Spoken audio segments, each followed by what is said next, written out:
Aujourd'hui, je veux vous parler très simplement à propos d'être guidé par le Saint-Esprit.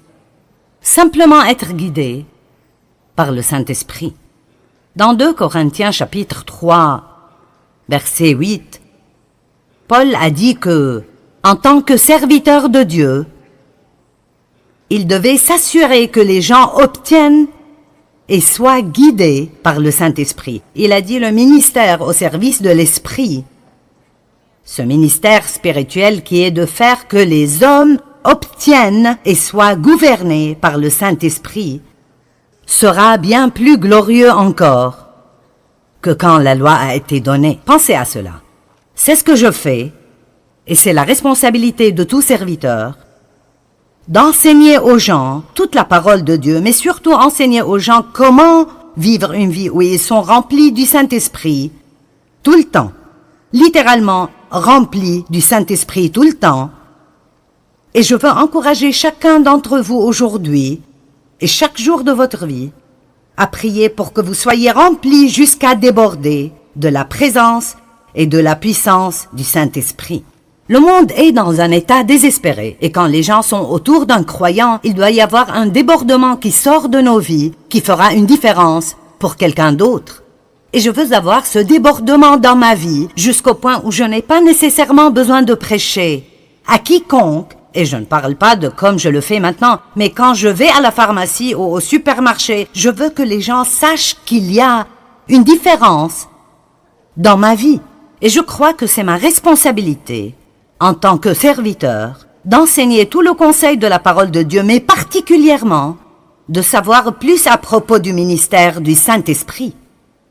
Quand Jésus est monté aux cieux, il a dit « Ce sera en fait plus avantageux pour vous que je m'en aille, parce que si je m'en vais, je vous enverrai le Saint-Esprit. » Jésus ne pouvait être qu'à un seul endroit à la fois parce qu'il était dans un corps, mais le Saint-Esprit est dans nous tous et travaille à travers nous tous, tout le temps, à travers toute la terre. C'est pourquoi Jésus a dit « Vous accomplirez les œuvres que je fais, vous en ferez même de plus grandes. » Chacun tout seul ne fera peut-être pas de choses plus grandes, mais nous tous, si nous travaillons ensemble comme un seul homme, nous pouvons faire de plus grandes choses parce que le Saint-Esprit est en nous tous et il travaille.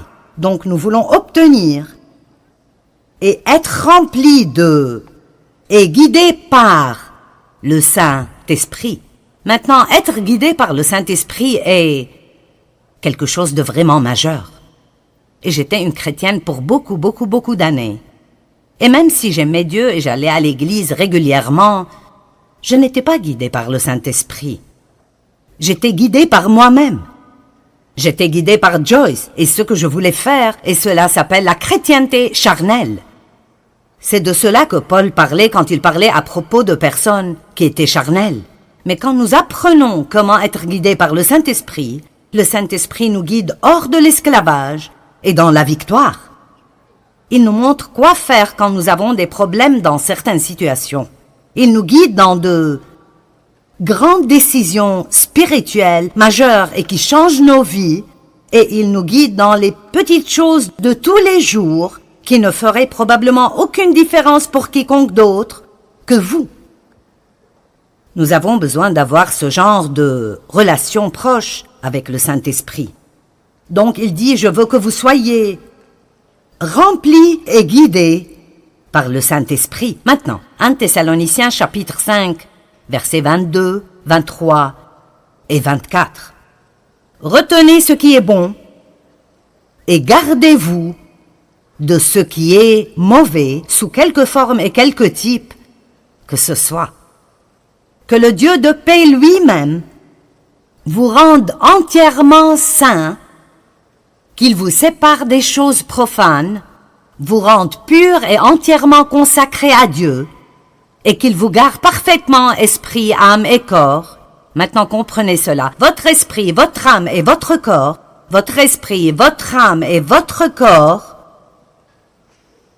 Encore une fois, qu'il vous garde parfaitement esprit, âme et corps, afin que vous soyez irréprochables lors de la venue de notre Seigneur Jésus-Christ le Messie. Et le verset 24, celui qui vous appelle à lui est fidèle et digne de confiance, et c'est lui qui accomplira tout cela, il accomplira son appel en vous bénissant et en vous gardant. Maintenant, je pense que si un jour nous ne serons pas en colère contre nous-mêmes, nous devons peut-être nous comprendre nous-mêmes un peu mieux que maintenant, parce que vous savez que vous pouvez vouloir deux choses différentes en même temps, l'une étant bonne et l'autre étant mauvaise. Et vous pensez, quel est mon problème maintenant? Je veux me lever et aller à l'église demain. Je ne veux pas me lever et aller à l'église demain. Je ne veux pas manger cette glace au chocolat. Je veux manger cette glace au chocolat. Je veux te pardonner. Je veux rester en colère contre toi tout le reste de ma vie. Eh bien, ce qui arrive est ceci. Ceux-ci sont nos petits amis aujourd'hui. Le corps, l'âme et l'esprit. Nous avons une petite lumière dans notre esprit. J'ai pensé que c'était plutôt génial. Alors, quand nous sommes nés de nouveau, cette partie de nous, la partie de l'esprit, qui est la partie la plus profonde de notre être, est rendue sainte. Nous sommes lavés à l'intérieur, parce que Dieu ne peut pas être quelque part qui n'est pas saint. Donc, pour qu'il vienne et pour qu'il vive en nous, il doit nettoyer l'endroit avant de pouvoir venir et y vivre. J'aime le dire ainsi, j'aime dire que lorsque nous sommes nés de nouveau, nous portons en nous la graine de tout ce que Dieu est. J'aime 1 Jean 3,9, il dit que nous recevons la semence divine du Dieu puissant. Nous obtenons une nouvelle nature. Dieu vient vivre en nous et nous avons littéralement tout ce dont nous avons besoin spirituellement pour grandir et être mature et être tout ce que Dieu veut que nous soyons. Alors il dit, je te sanctifierai, esprit. Mais quoi à propos de ce gars-là, l'âme? Mais qu'en est-il de... Vous voyez, nous l'avons bien habillé, n'est-ce pas merveilleux? Le corps. Et nous ne pouvions pas trouver de façon de le faire. Mais le corps aime se vêtir de tout cela et puis se regarder. N'aimez-vous pas cela? La moitié de ceci m'appartient probablement. Voici une petite étiquette qui dit « Je suis génial ». Et nous allons de « Je suis génial » à « Je suis stupide, je me déteste, je m'aime tellement », vous savez. Mais là, cette âme, je ne sais pas ce qui me serait arrivé si je n'étais pas arrivé à comprendre mon âme et la façon dont j'ai été façonné. J'ai appris ceci il y a beaucoup d'années en lisant des livres écrits par Watchman Nee parce que je n'apprenais vraiment cela nulle part alors. On me disait tout ce que j'avais et tout ce qui m'était disponible, mais rien de cela ne semblait marcher dans ma vie et je ne savais pas ce qui clochait. J'écoutais à propos des promesses de Dieu et de comment je pourrais avoir toutes ces choses par la foi et je luttais si dur pour essayer d'appliquer chaque message que j'écoutais quand j'écoutais des enseignements. Et finalement, j'ai compris que ce dont la Bible dit que c'est à moi à la base est ce que j'ai en Christ. Mais si ça ne sort jamais de mon esprit, dans mon âme, et ne sort pas ultimement à travers mon corps jusqu'à là où les gens peuvent le voir, alors j'irai peut-être bien, mais je n'aiderai personne d'autre. Je ne pourrai pas faire quoi que ce soit pour quiconque d'autre. Et alors ça m'aidait vraiment pour me comprendre moi-même, de réaliser que mon âme, et nous en avons tous une, et ma pensée, ma volonté et mes émotions. Votre âme vous dit ce que vous voulez, ce que vous pensez et comment vous vous sentez. Elle ne vous dit rien à propos de Dieu, elle vous dit tout à propos de vous-même. Alors, votre esprit peut vous guider et vous dire de vous lever et d'aller à l'église, ou de donner quelque chose, ou de demander pardon à quelqu'un, ou de donner une faveur à quelqu'un. Et dans cette partie, la partie de la nouvelle nature en vous, vous voulez vraiment le faire. Vous aimez Dieu et vous voulez le faire. Mais après, votre âme dit « Je n'ai pas envie de faire cela. Je ne veux pas. Et franchement, je ne pense pas que c'est une bonne idée. Il n'était pas très gentil avec toi, pourquoi devrais-tu faire cela? Et alors tout le raisonnement commence à propos de pourquoi vous ne devez pas faire cela, et votre corps veut juste se reposer et faire la sieste, ou manger un beignet, ou quelque chose comme ça. Alors vous devez comprendre, votre corps n'est capable de faire que ce que vous l'entraînez à faire. Il ne peut faire rien d'autre, il est juste plutôt stupide, sauf si vous l'entraînez et le gardez sous contrôle tout le temps. Ce n'est pas surprenant que Paul ait dit « Je traite durement mon corps ». Il n'a pas dit « Je nourris sûrement mon corps », il a dit « Je traite durement mon corps ». Ça sonne pareil, mais les mots sont bien différents. Alors, ça nous aide beaucoup de comprendre ceci. Paul a décrit ce même dilemme dans Romains chapitre 7. Et si vous lisez Romains 7 depuis le verset 15 jusqu'à la fin du chapitre, vous penserez, il sait de quoi je parle. Parce que Paul dit, quel est mon problème? Ce que je veux faire, je ne le fais pas. Et ce que je ne veux pas faire, je le fais. Et puis c'est comme s'il avait une conversation avec lui-même. Donc si je ne veux pas le faire, mais je le fais, ce n'est donc plus moi qui agis ainsi, mais ça doit être une autre loi spirituelle à l'œuvre dans mon corps qui me fait agir ainsi. Et puis il continue encore et il dit finalement, qui me délivrera de ce corps de mort? Dieu soit loué, il le fera par Jésus-Christ.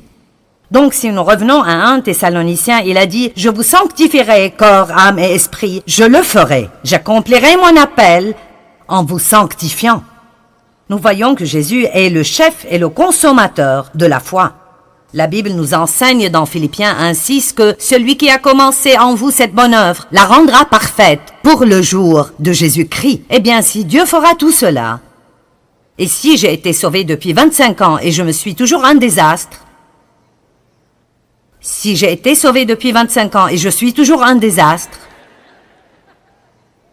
j'essaierai de ce côté. Si j'ai été sauvé depuis 25 ans,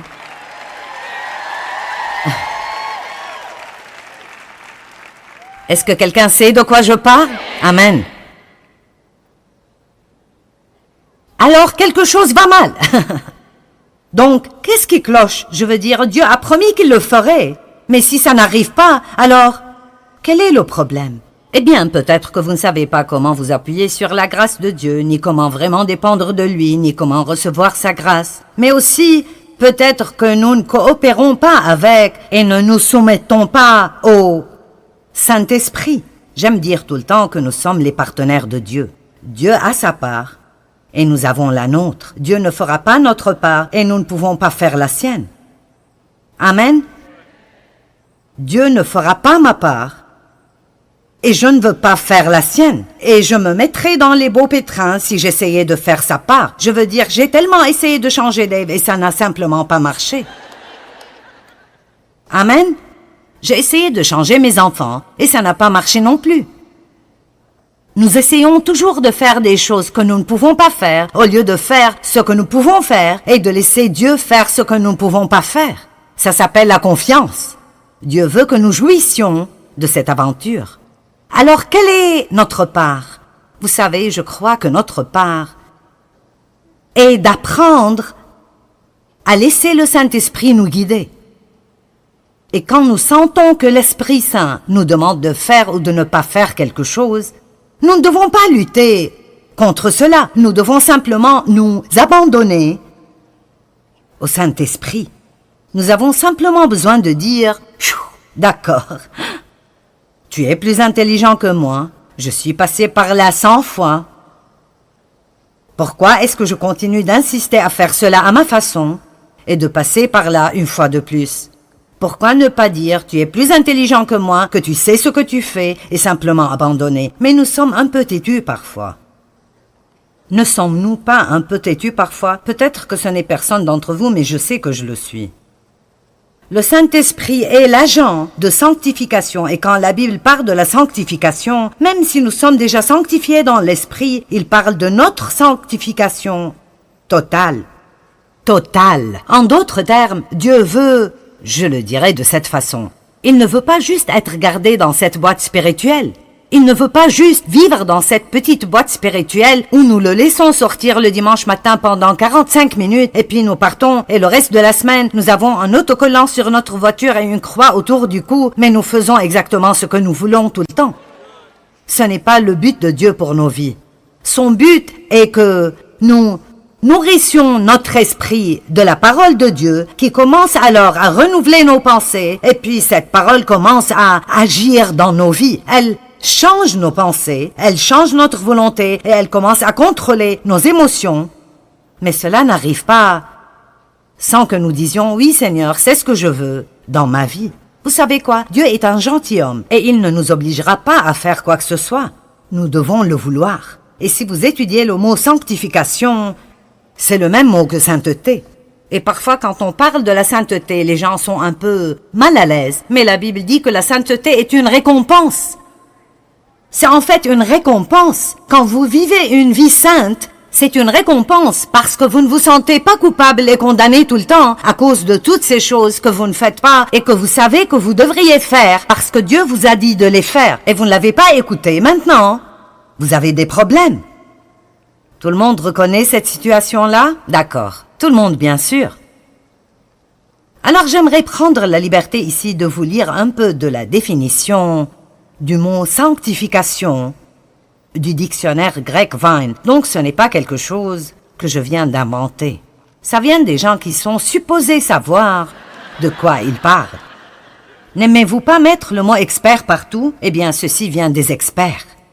Donc la sanctification veut dire réservé pour Dieu. Donc la première question que je veux vous poser est: est-ce que vous croyez que vous êtes réservé pour Dieu?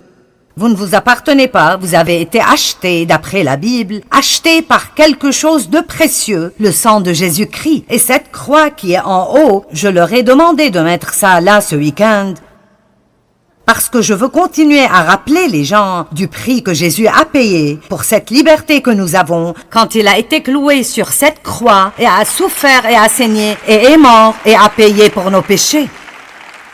Amen. Et alors, je dois avoir un type de réponse à cela, différent de juste passer ma vie à faire ce que je veux faire. J'aime toujours dire que si Dieu n'avait besoin de nous pour rien, dès que nous sommes sauvés, il pourrait nous ravir d'ici et nous irions dans la gloire. Mais il a besoin de nous.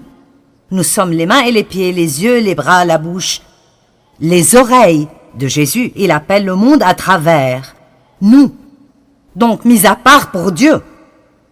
Et puis il dit le type de vie, ou comme j'aime l'appeler, le mode de vie, qui est approprié à ceux qui sont mis à part. Donc, en d'autres termes, si nous sommes mis à part pour Dieu, alors il y a un mode de vie qui doit aller avec cela. Alors, nous ne pouvons pas juste aller à l'église et continuer à vivre avec un mode de vie profane et impie toute la semaine. Il y a un certain mode de vie que nous vivons si nous appartenons à Dieu. Nous commençons à penser et à parler différemment. Nous commençons à agir différemment. Nous pardonnons aux gens qui nous ont blessés. Nous ne restons pas en colère contre eux. Nous ne gardons pas tout pour nous-mêmes. Nous apprenons en fait à nous réjouir dans le don. Nous sommes bons envers les gens. Nous voulons faire des choses pour les gens. Ça devient une marque déposée dans nos vies de voir combien de gens nous pouvons en fait rendre heureux. Nous ne sommes pas centrés sur nous-mêmes tout le temps en nous ayant nous-mêmes en tête. En fait, nous croyons que nous appartenons à Dieu et nous nous levons chaque jour pour dire « Dieu, me voici, montre-moi ce que tu veux faire pour moi aujourd'hui, montre-moi ce que tu veux faire à travers moi aujourd'hui, je ne m'appartiens pas, je t'appartiens à toi. » J'aime ce que Jésus a dit « J'ai préparé un corps pour vous. » Et c'est là où nous devons arriver. Nous sommes un corps totalement rempli et inondé de Dieu, comme le dit Paul dans Éphésiens 3, 19, pour que vous soyez remplis jusqu'à toute la plénitude de Dieu. Je vous le dis, quand vous arrivez au point où vous n'essayez pas de faire ce que vous voulez tout le temps, la vie devient si merveilleuse. Elle est absolument merveilleuse. Combien de vous savent ce que les feux d'arrêt sont? Vous arrivez à un feu d'arrêt et si le feu est vert, vous pouvez y aller. Et si le feu est orange, c'est supposé signifier « faites attention ». Ce ne serait pas très sage d'y aller. Mais la plupart d'entre nous pensent juste que ça veut dire « dépêche-toi et passe avant que le feu devienne rouge ». Et donc si c'est un feu rouge, ça veut dire « stop ». Vous savez, je crois que dans notre relation avec le Saint-Esprit, nous avons aussi des feux verts, des feux oranges et des feux rouges. Et nous devons savoir quand c'est orange. Tu devrais faire attention à ce propos. Et quand nous obtenons ce vas-y, et nous entendons Dieu dire « Arrête-toi, ne fais pas ça. Si tu le fais, tu auras des problèmes. » Je veux que les choses marchent bien dans ma vie, pas vous? Donc, nous sommes sanctifiés. Nous sommes supposés vivre une vie qui convient à notre appel. Et après, cette définition est longue et elle dit beaucoup d'autres choses, mais j'aime cette partie. Elle dit « Cette sanctification doit être apprise de Dieu comme il l'enseigne dans sa parole. » Écoutez ceci, et elle doit être poursuivie par le croyant sincèrement et indéniablement. Donc, en d'autres termes, je ne l'aurai jamais si je ne le veux pas vraiment. Et je dois le vouloir, vraiment, vraiment, vraiment fortement. Écoutez cette traduction du dictionnaire grec. Ce caractère saint n'est pas indirect. Il ne peut pas être transféré ou imputé, mais c'est une possession individuelle bâtie petit à petit comme le résultat de l'obéissance à la parole de Dieu. Savez-vous que vous pouvez attraper des maladies, mais vous ne pouvez pas attraper la bonne santé? Et vous ne devez pas travailler dur, ni moi non plus, pour être impie. Ça vient naturellement en quelque sorte. Vous ne pouvez pas juste attraper la sainteté. Vous ne pouvez pas juste aller à l'église et vous asseoir là et écouter quelqu'un en train de prêcher et penser que cela vous rendra saint. Mais vous apprenez des choses et puis vous faites des choix d'après ce que vous avez appris. Et puis petit à petit, jour après jour, votre caractère commence à changer. Je pensais à cela et c'est une bonne façon de le dire. Je l'ai dit, mais j'aime ceci. Ce que j'ai dans mon esprit comme don de Dieu, et vous avez tout ce dont vous avez dans votre esprit comme don de Dieu, acheté par le sang de Christ. Mais c'est là qu'il est, il est dans votre esprit, et c'est là qu'il restera si vous n'apprenez pas à être guidé par le Saint-Esprit et à coopérer avec Dieu. Ce que j'ai dans mon esprit n'est pas mon caractère, c'est ma position en Christ. C'est qui je suis en Christ. Ça n'a rien à voir avec comment j'agis ou comment je me comporte ou comment ma vie affecte d'autres personnes. Quand nous entendons des prédications à propos de ce qui nous appartient en Christ, nous devons réaliser que ça nous appartient en Christ. Mais si nous voulons vraiment que ça affecte nos vies et la vie des gens autour de nous, alors ça doit sortir d'ici et commencer à contrôler mon âme et commencer à contrôler mes actions. Donc j'aime ça aussi. J'ai dit cela, mais je l'aime aussi. Et j'ai écrit très bien au-dessus de celle-là. Maintenant, écoutez cela. Ce que j'ai dans mon esprit est ce que Dieu a fait pour moi. La façon dont je vis est ce que je fais pour Christ. Amen. Ce que j'ai dans mon esprit est ce que Christ a fait pour moi. Mais quand quelqu'un m'énerve et mes émotions se déchaînent, et je ne veux plus être bon envers lui, et je veux me dire à son sujet, je veux dire à tout le monde ce qu'il a fait, mais je reçois un feu rouge. Vous me suivez? Je ne vous perds pas, j'espère. Et je reçois un feu rouge dans mon esprit. Non, non, non, j'ai entendu la parole. J'étais là quand le prédicateur a enseigné à propos du pardon. J'ai entendu ce message. Maintenant, c'est le moment de le faire. Amen. Vous savez, nous sommes vraiment excessivement éduqués à l'Église. Parfois, je ne pense pas qu'on a besoin d'un message de plus. Nous avons juste besoin d'appliquer ce que nous avons déjà. Amen.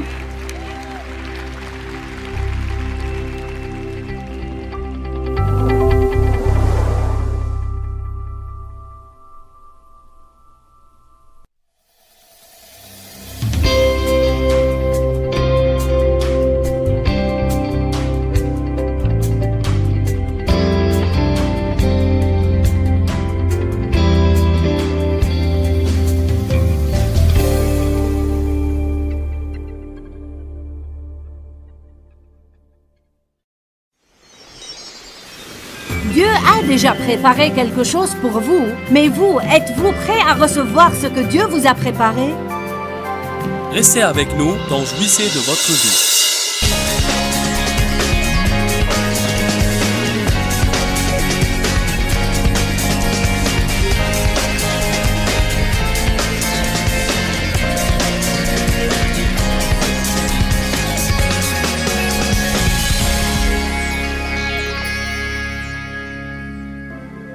Êtes-vous prêt pour ce que Dieu vous a préparé?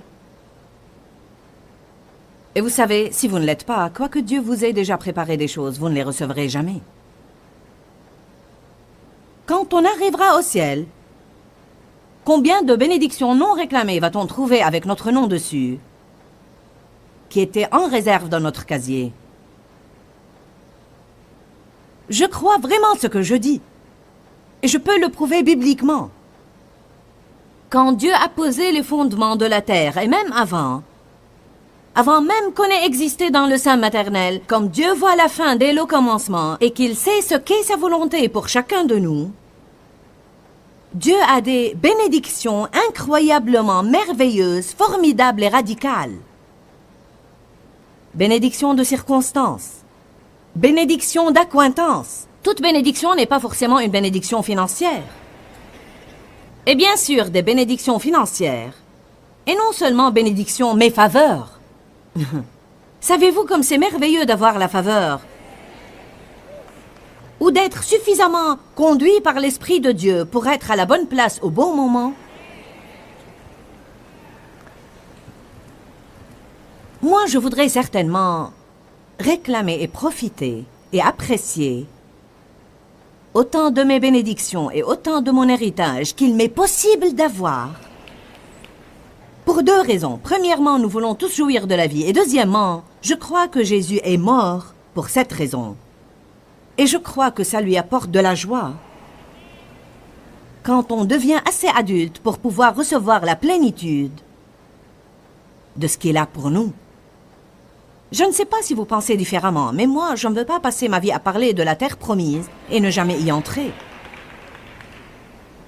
Je veux y vivre. Éphésiens chapitre 2, verset 10. « Car nous sommes l'ouvrage de Dieu. C'est lui qui nous a fait. Nous avons été récréés, nés de nouveau, en Jésus-Christ, pour les bonnes œuvres que Dieu a prédestinées et préparées d'avance afin que nous les pratiquions, que nous suivions les chemins qu'il a préparés d'avance pour que nous nous y engagions et nous vivions la bonne vie qu'il a arrangée au préalable et a préparée pour nous. » Il dit qu'avant même qu'on soit arrivé ici, Dieu avait formé des desseins bienveillants en notre faveur. Il a conçu à l'avance un bon plan pour notre vie. Il a présenté un bon chemin et il a dit, maintenant, tout ce que vous devez faire, c'est le prendre. Allez, marchez-y. Puis, si vous voulez bien aller à 1 Corinthiens 2, 9.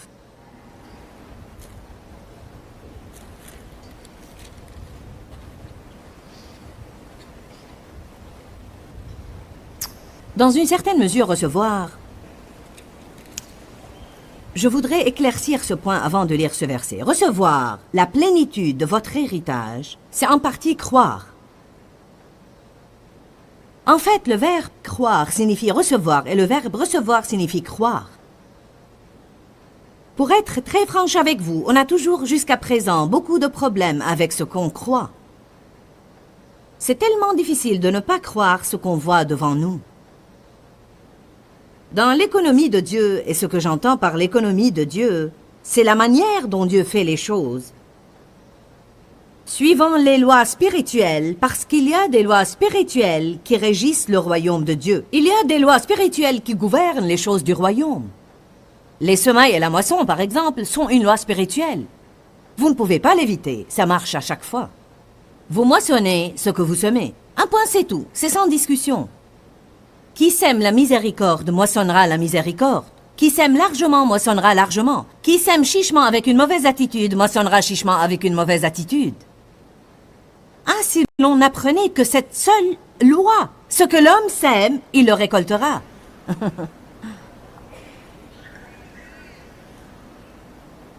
Mais dans l'économie de Dieu, on doit toujours croire ou apercevoir quelque chose dans l'esprit avant de le voir s'accomplir dans le naturel.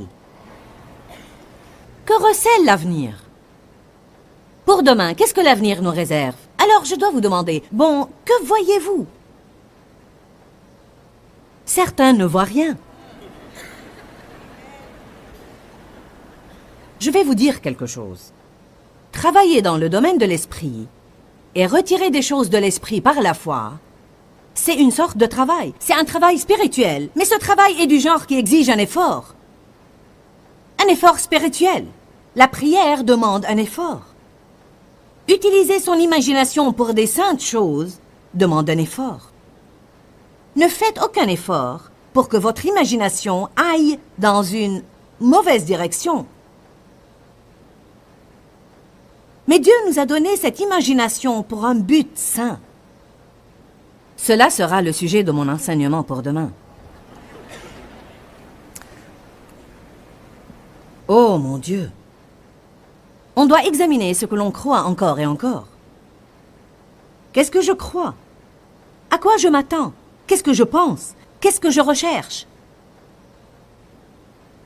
J'aime beaucoup Romains, chapitre 15, verset 13. Il dit que la joie et la paix se trouvent dans la foi.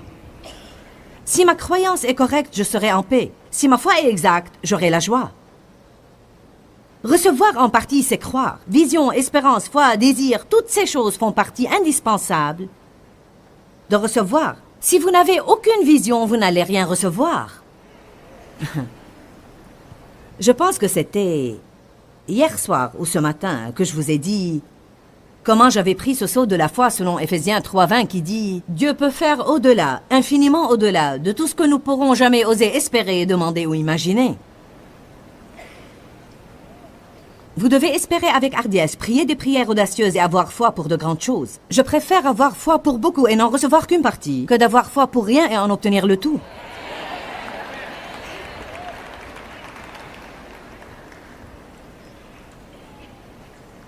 Je vous disais donc que j'ai décidé d'avoir foi pour des choses radicales et j'ai dit une vision nouvelle pour le ministère.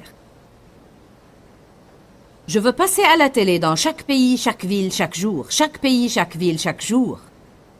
Chaque pays, chaque ville, chaque âme, chaque jour. On a mis de grands panneaux au bureau, de grandes pancartes qui disent cela. Et notre firme des achats médias à Tulsa a mis de grandes banderoles qui expriment cela parce que Habakkuk dit « Écris la vision ». Écris-la clairement et donne-en l'explication pour que tout le monde puisse la voir. Oh, chaque pays, chaque ville, chaque jour. Alléluia. Alors j'ai prié une prière qui ne m'a même pas semblé raisonnable. Mon intelligence faisait tilt, tilt, tilt. Et même à ce jour, quand je dis cela, ça me gêne un peu. Mais vous pouvez même faire les choses qui vous embarrassent. J'ai dit, Éternel, je te demande de me laisser aider chaque personne sur la face de la terre.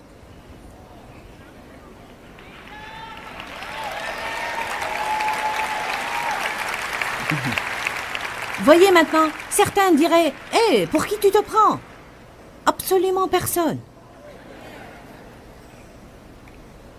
Mais s'il peut faire au-delà de ce que je peux oser espérer ou imaginer, et si j'ai assez de hardiesse pour le prier, comment est-il possible qu'une seule personne fasse cela? Eh bien, si ça va être fait, c'est à travers les médias. Et il est évident que Dieu m'a ointe pour un ministère de médias. Et donc, je vais le pousser autant que je peux le pousser jusqu'à ce que Jésus revienne me prendre. Je n'essaye pas d'être insolente ou prétentieuse. Je dis simplement, pourquoi ne pas essayer d'obtenir la médaille d'or? Pourquoi ne viser que l'argent ou le bronze quand vous pouvez ambitionner l'or? Amen. Si vous allez faire quoi que ce soit de grand, vous allez devoir pousser au-delà de ce que les gens pensent. Si vous n'avez foi pour rien, vous ne recevrez rien. 1 Corinthiens 2:9. Mais au contraire, comme il est écrit, ce que l'œil n'a pas vu, ce que l'oreille n'a pas entendu, et ce qui n'est pas monté au cœur de l'homme, tout ce que Dieu a préparé, fait et tient prêt pour ceux qui l'aiment vraiment, lui portent une déférente affection, lui obéissent promptement et reconnaissent avec gratitude ses bienfaits. Il dit, votre œil n'a pas vu, votre oreille n'a pas entendu, et ça n'a même pas pénétré le cœur de l'homme, toutes les merveilles ou les grandes choses que Dieu a préparées, a déjà apprêtées et a préservées. Allez! Pasteur Donna me disait aujourd'hui qu'il vient d'emménager dans une nouvelle maison qu'elle a récemment acquise. Elle m'a dit qu'elle a loué dans un entrepôt 3 casiers qui consignent des boîtes pleines de trucs qu'elle doit encore déballer. Eh bien, vous avez un casier dans l'entrepôt du ciel. Vous avez une consigne de bagages au ciel qui a également beaucoup de choses qui doivent être réclamées est déballé. Y a-t-il quelqu'un selon l'esprit qui le croit? Pouvez-vous le sentir dans votre esprit? Vous n'avez pas nécessairement pris sur l'Évangile avec votre intelligence. Mais vous connaissez la vérité. Vous le sentez juste là, quand c'est vrai. Dieu a conçu une vie fantastique pour chacun de vous. En fait, si vous allez, et je pense qu'on va le faire quelques instants, allez au chapitre 4 de Galates. Vous voyez, la vocation principale de ma vie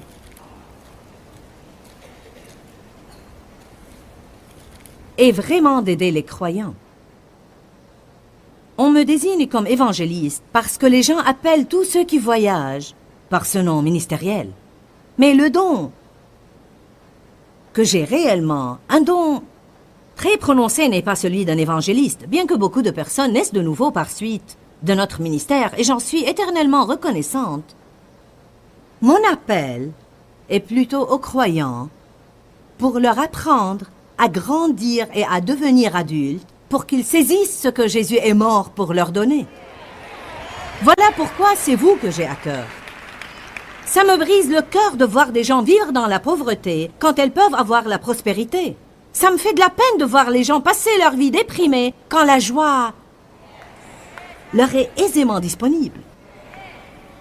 On a besoin d'instruction.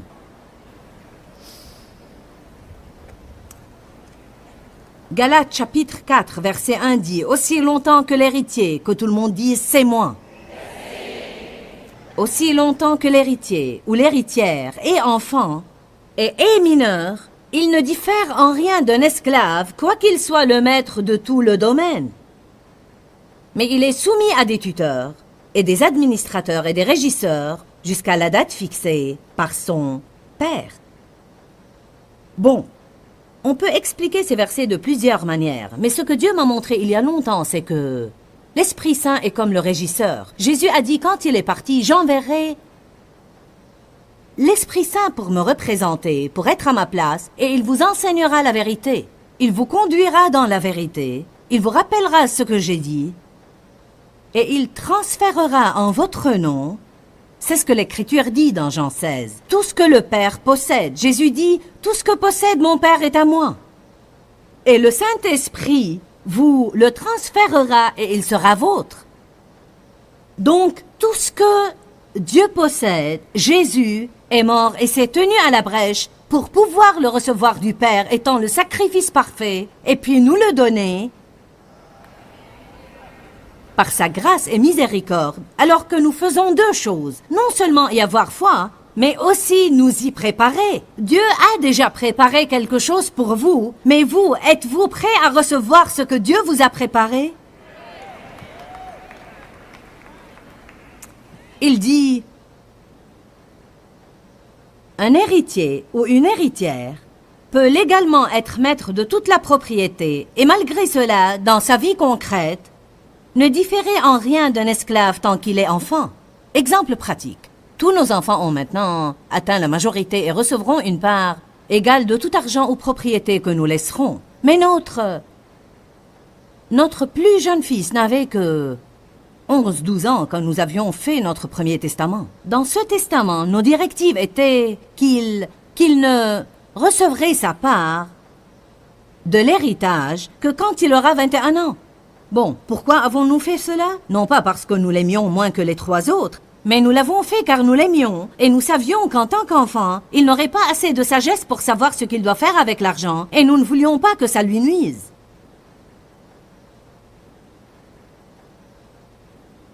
De même, Dieu a également un héritage pour nous tous, mais nous ne pourrons le recevoir que si il est légalement à nous.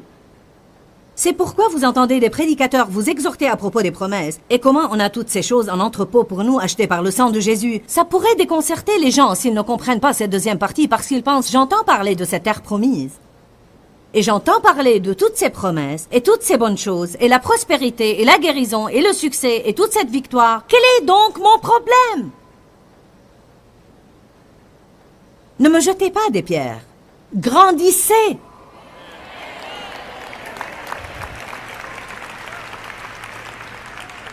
On est tous en cours de progrès, c'est pourquoi vous êtes ici. Et voilà pourquoi les gens regardent ce programme en ce moment à la télé partout dans le monde, parce que vous voulez progresser avec Dieu. C'est considérable d'en venir au point où vous dites « Éternel, je veux savoir ce qui ne va pas en moi. Je veux savoir où je sors des normes. Je veux vraiment savoir dans quel domaine je ne te plais pas. Et je veux changer. Je n'ai pas peur du changement. Je n'ai pas peur de la vérité. Savez-vous comme c'est merveilleux de dire « Dis-moi la vérité, je n'ai pas peur de la vérité. » Mais vous savez, dans Hébreux, chapitre 5, allez-y pour un instant.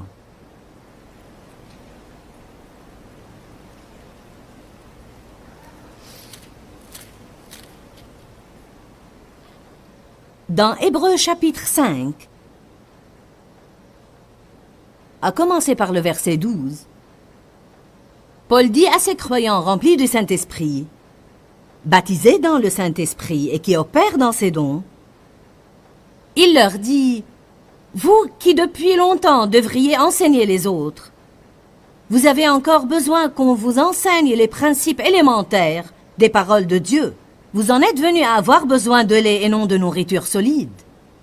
Les bébés ont besoin de lait. Tout le monde ne peut pas digérer la nourriture solide. Certains, si vous essayez de leur donner de la viande, ils vous la crachent. Or, quiconque en est encore au lait, ceux-ci sont ceux qui ne peuvent pas supporter une parole solide. Une parole solide est une vérité qui vous convainc. Une parole solide est une vérité qui a quelque chose à dire sur votre comportement, et non simplement sur les bénédictions qui vous sont entreposées. Il dit « Quiconque en est encore au lait, quiconque ne peut se nourrir que de lait, n'a évidemment pas l'expérience et ne peut goûter la doctrine de justice. » Qu'est-ce que ça veut dire? Ils ne savent pas qui ils sont en Christ. Ceux qui ne savent pas qui ils sont en Christ sont insécurisés. À ces personnes qui manquent d'assurance, vous ne pouvez pas dire la vérité, parce qu'elles se sentent déjà si mal à propos d'elles-mêmes. Si vous essayez de leur montrer la vérité au sujet de quoi que ce soit dans leur comportement qui doit changer, ça ne fait qu'augmenter leur sentiment d'insécurité. Afin de recevoir la vérité, afin de recevoir correction de la parole de Dieu, vous devez savoir qui vous êtes en Christ et vous devez savoir séparer qui vous êtes de ce que vous faites.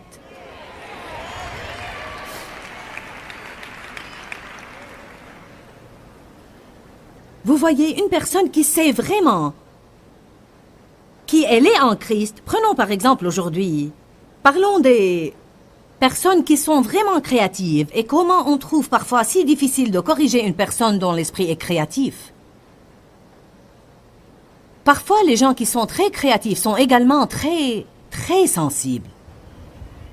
Cela fait partie de leur don, mais ça peut également jouer en leur défaveur. Et les choses qu'ils créent, je veux dire les belles choses qu'ils conçoivent, font tellement partie d'eux qu'ils ne savent pas différencier ce qu'ils font de leur propre personne. Et s'ils produisent quelque chose que quelqu'un n'aime pas, ils en sont ravagés. Ainsi, on peut trouver difficile parfois de travailler avec des gens vraiment créatifs. Parce que si j'ai employé une équipe de personnes créatives dans les domaines de l'art, les médias, le marketing et la télé, je les ai engagés pour me fournir quelque chose qui me plaît, et non pas ce qu'ils apprécient. Ainsi, s'ils me montrent quelque chose qu'ils aiment, ça peut être très bon, ça n'a peut-être absolument aucun problème. Mais si ce n'est pas à mon goût et je veux qu'ils le changent... Et puis parfois, mes employés ne sont pas comme ça maintenant, parce qu'on a dû élaguer quelques-uns. Parce que franchement, c'est très difficile de travailler avec quelqu'un comme ça. Je suis trop occupée pour être prévenante et complaisante envers tout le monde à tout moment. Je ne veux pas être odieuse, je ne veux pas être grossière et rude, mais je veux juste ce que je veux. Et si je signe le chèque de paie, vraiment, il n'y a aucun mal avec votre travail. Je leur dis, ce n'est pas qu'il y a un problème avec ce que vous avez fait. Ça peut être génial pour vous, mais ça ne me plaît pas. Et je vous ai engagé pour faire ce qui me plaît.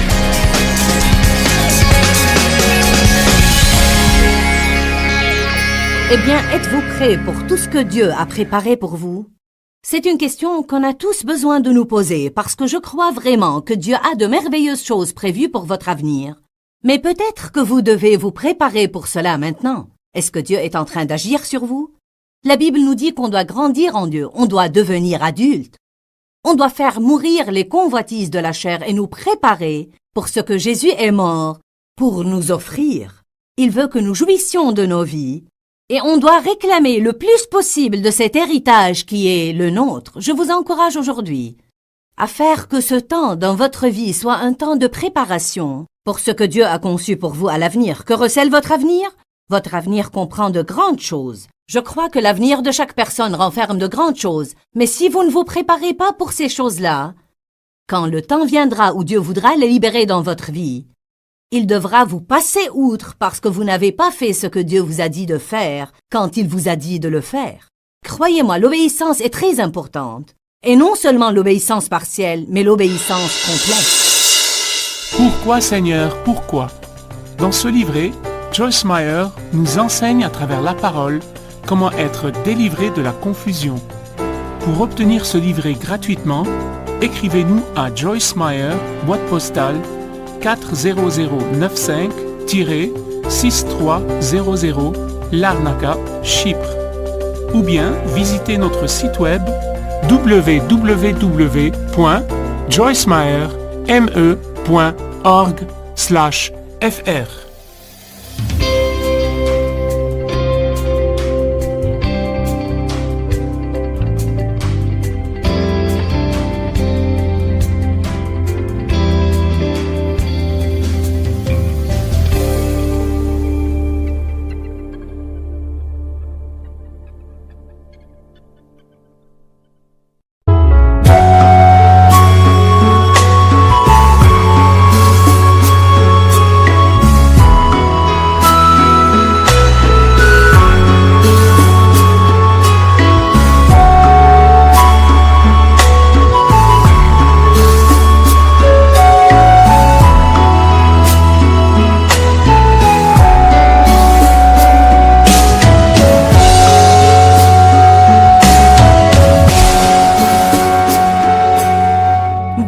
khắp phương trời vẫn nhớ tới quê hương.